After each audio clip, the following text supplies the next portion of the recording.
The holidays bring joy, laughter, and a touch of magic. But this year, Christmas faces a threat unlike any before. Not from Scrooge or a grouchy mountain creature, but from something truly otherworldly. As kids everywhere count down the days, a group of jealous alien observers decide that if they can't have Christmas, they'll take it. With advanced tech and a bold plan, they set out to steal the holiday itself. What they don't expect is the unwavering spirit of one man in a red suit. He's not just delivering cheers, he's ready to defend it.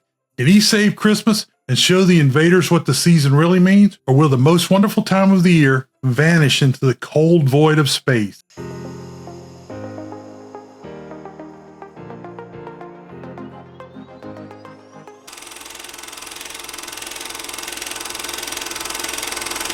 Ho, ho, ho! Merry Christmas!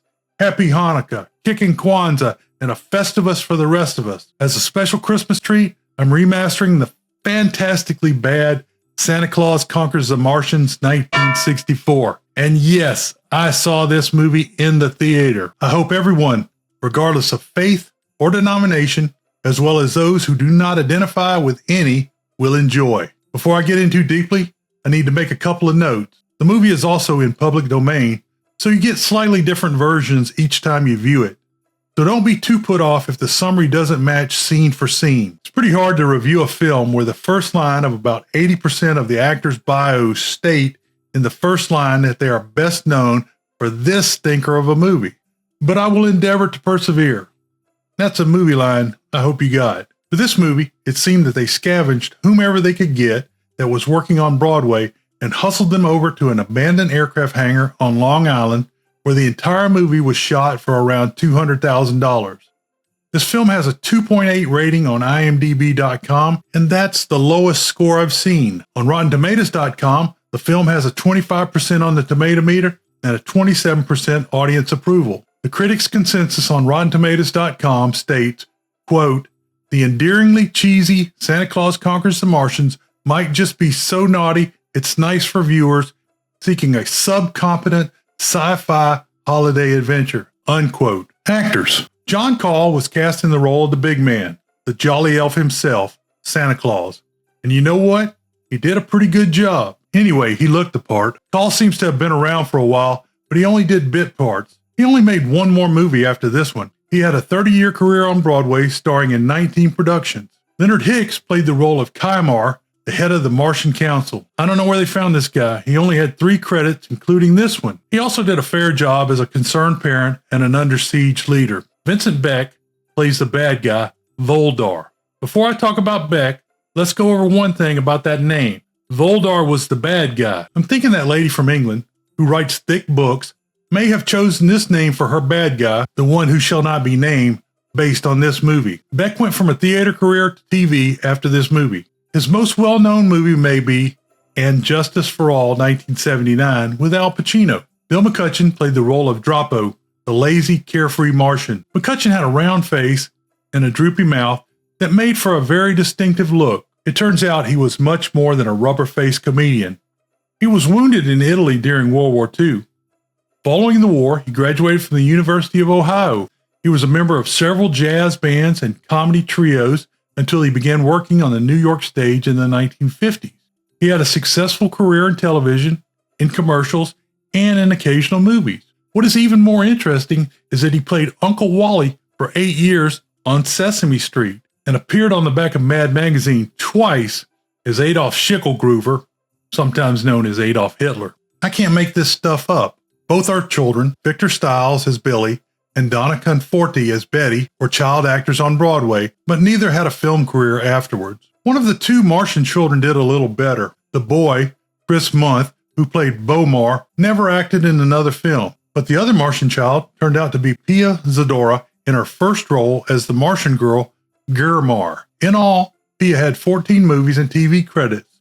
She reached her zenith in the mid-1980s with The Lonely Lady, 1983. Perhaps the best-known actor from Santa Claus Conquers the Martians is Ned Wertimer, who played Andy Henderson, a reporter who interviews Santa at the North Pole Workshop. Wertimer is best known because, as George and Wheezy moved on up, he was their doorman, Ralph. Ralph was the greedy doorman, and should not be confused with Carlton, the drunk doorman from Rhoda. Doris Rich had a small role as Mrs. Claus. This was the first appearance of Mrs. Claus in a film. Rudolph the Red-Nosed Reindeer was released about 3 weeks later, but it was made for television. Doris was married to John Carradine for a time, but they didn't have any children together.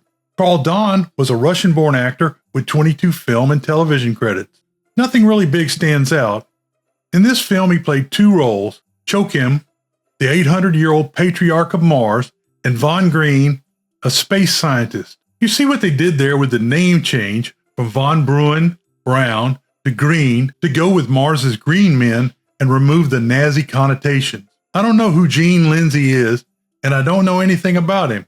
I only know that he was uncredited as the polar bear, and it was the worst costume I've ever seen in a movie. And I've seen chihuahuas with carpet on them as giant rats, and a man in a giant bunny costume for Night of the Lepus 1972. So this is spectacularly bad. Story: Santa Claus Conquers the Martians 1964 begins with Ralph the Doorman, Ned Wertimer, as a TV reporter making the first television broadcast from Santa's workshop at the North Pole. He interviews Santa, John Call, as Santa puffs away at his now non-PC pipe. At one point, the reporter asks Santa if he will use a rocket sleigh. Santa replies, "No siree, we're going out the good old-fashioned way. Prancer and Dancer and Donder and Blitzen and Vixen and Nixon. Oh, consarn it, I get those names mixed up. But the kids know the name." Many people have described this movie as a tale of the Cold War struggle between the U.S. and the Soviet Union. That's Russia now. Invoking the name of Nixon as a McCarthyite and a strong anti-communist surely adds credence to this interpretation. I'm channeling Spock in Star Trek VI, The Undiscovered Country 1991, quoting an old Vulcan adage, quote, "Only Nixon could go to China," unquote. I have to step out on a personal rant here. You notice that Santa used the name Donder and Blitzen, which means thunder and lightning in German. I'm appalled when people use the name Donner. He wasn't trapped on a mountain, for goodness sake. 3 weeks after the release of this movie, Coach Donner and Rudolph the Red-Nosed Reindeer forever muddled these names for generations of America. I, for one, am on a moral crusade to restore the literal interpretation of the writing of Clement C. Moore. Santa introduces him to Winky, Ivor Bodine, the elf in charge of the space division. Santa shows 2 products from Winky's area. One is a toy rocket that runs on real jet fuel. The rocket may be another reference to the Cold War. When the film was released in 1964, students were still being taught to duck and cover and wearing dog tags so their burned bodies could be identified after an atomic attack. The second thing they show is a Martian doll that is a direct replica of the Martians we will see later in the movie. I love foreshadowing. Mrs. Claus, Doris Rich, comes in to put Santa back to work. There you are. We have so much to do, and you stand here dawdling, talking to this visitor. The interview pulls back, and 2 very sad Martian children are watching it. The Martian children have no toys, just like the little commie children. Obviously, a lot of thought went into the script before the children were named Boy Mar, and the girl was named Girmar, as in Boy Martian and Girl Martian. So Kimar, Leonard Hicks, as King Martian, and his wife, Momar, Lila Martin, as Mom Martian, are worried about how sad their children are. The children spend endless hours watching Earth television. They explain that the children are educated with a chip and therefore do not have childhoods. However, it seems to me that they still live as children because they are not working. At this point in the story, they introduce Dropo, Bill McCutcheon. Dropo would be the communist grasshopper instead of the American hardworking ant. He was lazy, liked to sleep, and was very jovial when they woke him up. Kimar uses some kind of tickle ray to wake Dropo. I don't know what that's supposed to represent. Momar suggests that Kimar consult with Chokim, Carl Don, because he is 800 years old and is very wise. Kimar radios the High Council, or Politburo if you want. He immediately gets crap from Voldar, Vincent Beck. First he won't answer the radio, then he shows up late for the meeting with Chokum. So you know this guy's going to be a pain in the ass for the rest of the movie. Chokum explains to the group that the kids need childhoods. He's been seeing them get melancholy for years as the Earth's Christmas draws near.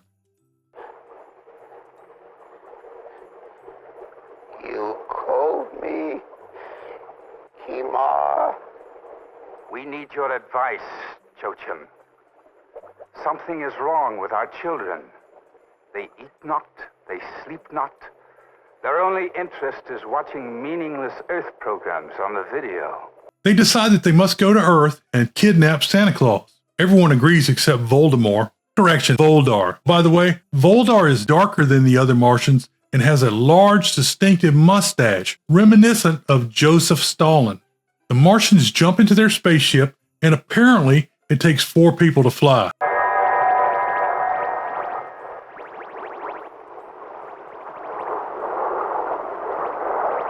They arrive over New York City and use their periscope to see that there is a Santa Claus on every street corner. Wait a minute. I see him. I see Santa Claus. I see him too. He's standing on the corner ringing a bell. No, he's not. He's standing near the entrance of a large building next to a large black kettle. He's standing on the corner, Kimar. Wait a minute. I see another one. Well, there are hundreds of Santa Clauses down there. They figure this is going to be easy to do because there are so many Santa Clauses. The Martians detect Earth radar beams and try to activate their anti-radar device, but it doesn't work. All this trouble over a fat little man in a red suit. They find out that Dropo has stowed away in the anti-radar box. When they get him out, the beam starts working. The Earth News announces, quote, "Here's another UFO bulletin. The Defense Department has just announced that the identified flying object suddenly disappeared from our radar screen. They believe the object has either disintegrated in space or is a spaceship from another planet which can nullify all radar beams." Unquote. That's a significant leap in logic. It couldn't be from this planet. It couldn't be something else that just burned up or turned on a nullification ray. Just for reference, remember that the UFO scare started after World War II, and a lot of it has been tied to the Cold War since then, with the SR-71 Blackbird flying around and what have you. Oh yeah, there's also those little green men that they found at Roswell in 1947. The Martians land their craft in stealth mode near a little lake in what I assume to be Central Park. The movie was set in the 1960s, so kids could play out there by themselves.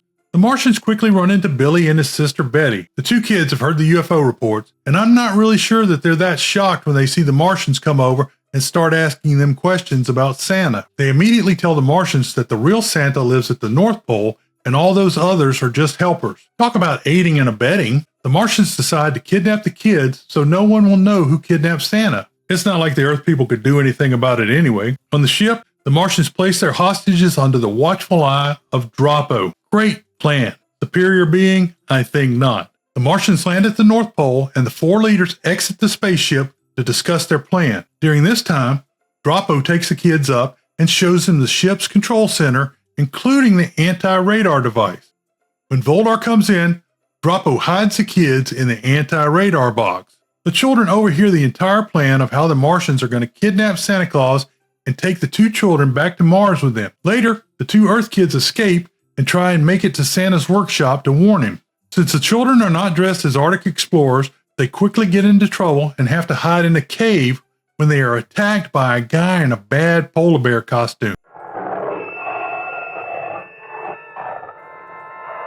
Back at the ship, Kimar decides he doesn't want to take any chances and calls for his robot, Tor. Tor seems to be an early version of Siri or Alexa.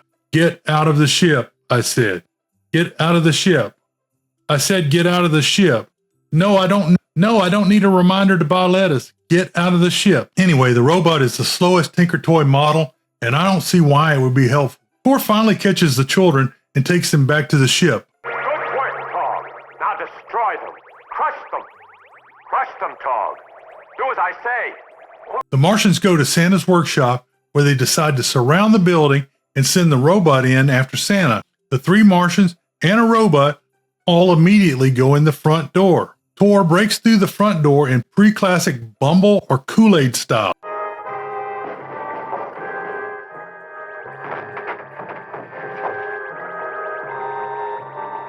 Remember, Rudolph's not out yet. Santa sees Tor as a big toy and completely disables the robot by treating him like a toy, much as he did with the Bumble a few weeks later. The Martians burst in with their ray guns, which are really just whammo air guns that are painted black. Elves immediately get baseball bats to defend Santa. You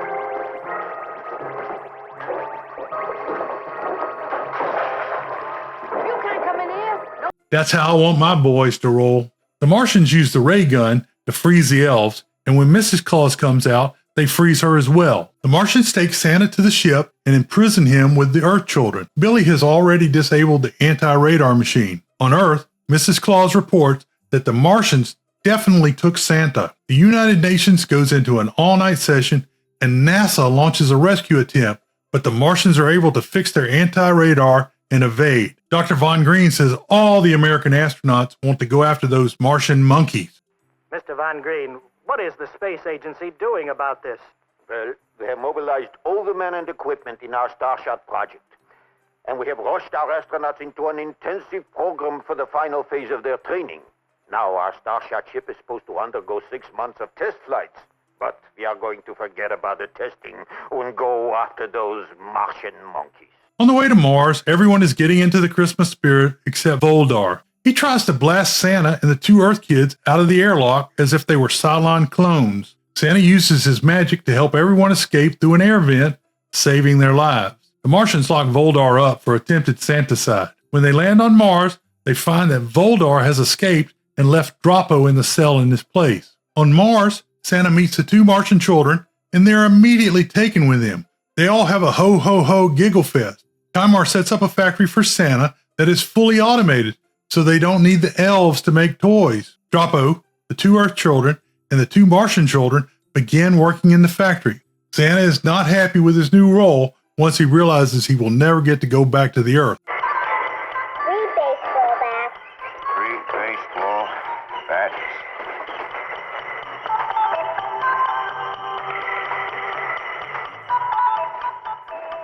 Look at me.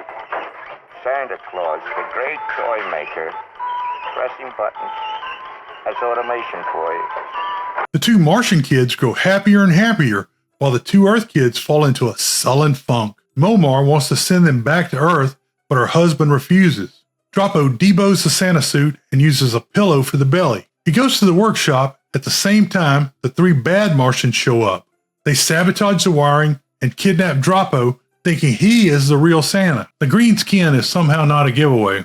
They take Dropo to a cave for interrogation, but he answers every question with ho, ho, ho. Voldar heads to the workshop to demand all the toys, stating that he will kill Santa if he is denied. Girmar locks him up because he knows they have Dropo instead of the real Santa. At the same time, Dropo escapes. Shortly after, Voldar escapes again. But Billy has heard his plan. Billy's a sneaky little curse. Santa leads all of the kids in an old-fashioned Donnybrook. The kids are using all of the toys to defeat the forces of evil. There are a lot of toy tanks, rockets, soldiers, and baseball bats. Oh, we meet again, eh? I don't know how you escape Shim, but you won't escape me. You're through. Voldar, why don't you, relax? You're going to relax permanently.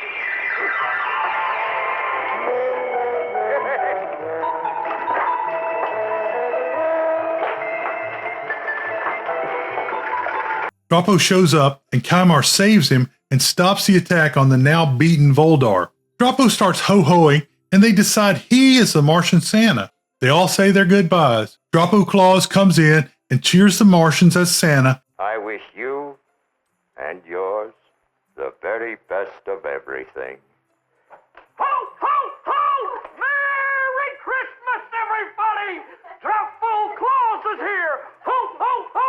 Merry Christmas! And the two Earth kids head back home in time for Christmas Eve. Thank you for taking the time to listen. If you want more, be sure to subscribe, like, and ring the bell.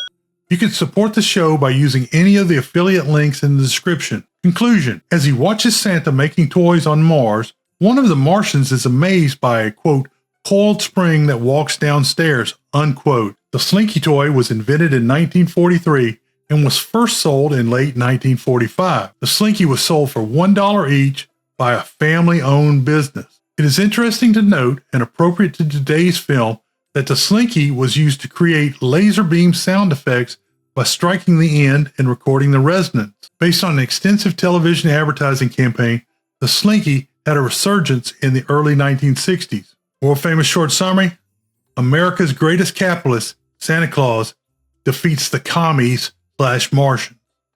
Beware the Moors. All right, there's going to be some boxes down here. One is another holiday film that I reviewed. The other is a playlist of all holiday films that I've reviewed.